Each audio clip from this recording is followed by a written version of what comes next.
business is running as usual in Kampala. According to conventional economic analysts, this city alone contributes to about 60% to the national envelope. However, Uganda is looking to oil production, a signal that the future of our economy is bright. Oil, according to former Finance Minister Ezra Sruma, can act as a magic bullet to Uganda's economic woes. In my view, the oil solves one critical problem: shortage of capital. This has been our problem from the beginning.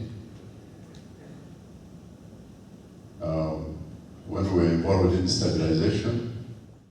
But the question of who gets what and how between the government of Uganda, international oil companies, and other stakeholders, both before and after the first drop of oil, still remains a mystery. Key elements of the oil legal regulatory framework, especially information on production sharing agreements, sales agreements, among others, are not items of public consumption in Uganda. A group of civil society organizations in Uganda, including Global Rights Alert, Action Aid International, and Transparency International, with a weighty backup from Extractive Industries Transparency Initiative, have put up a digital campaign collecting signatures from across the world to compel the government of Uganda to stop the secrecy. Uganda Oil spoke to the Executive Director, Global Rights Alert, Winfred Ingabire, on the intentions behind the campaign. The campaign is about making Ugandans understand or know how much money the oil sector is generating for the country. So how much money oil companies are paying to the government, and also how much money the government is receiving. Because there's a difference between, me saying I've paid you $100 and you confirming that you have received $100. Somehow that the money may leak and you receive $80, or you may not receive money at all, or you may think you have received $120.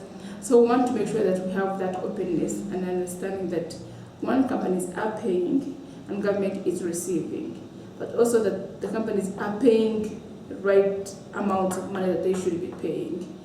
This young man I found running errands on the streets of Kampala is in total agreement.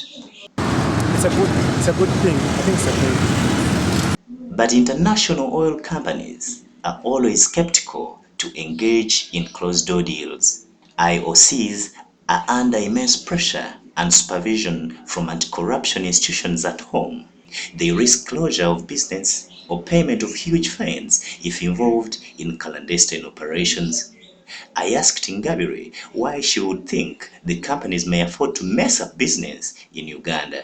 It's not that the companies would be really doing something sinister. That's not what we are saying. But we are saying that, are they paying the right amounts of money? Because you have seen, for example, Uganda and Taro and Heritage in court over capital gains tax. The question is, how does that dispute arise?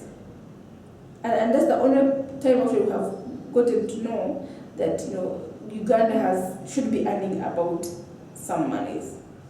So I want to make sure that companies are paying our government what they should be paying. The results of the campaign, Ingabire says, will also prompt citizens to follow the expenditure of oil revenues to the dot.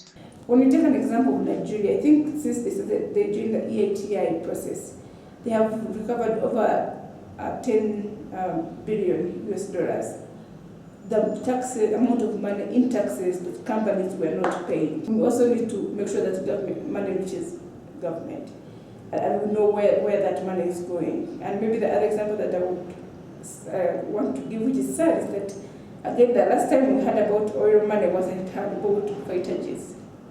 So our citizens will be asking, is that when you look at our priority areas, what does our national development plan to tell us?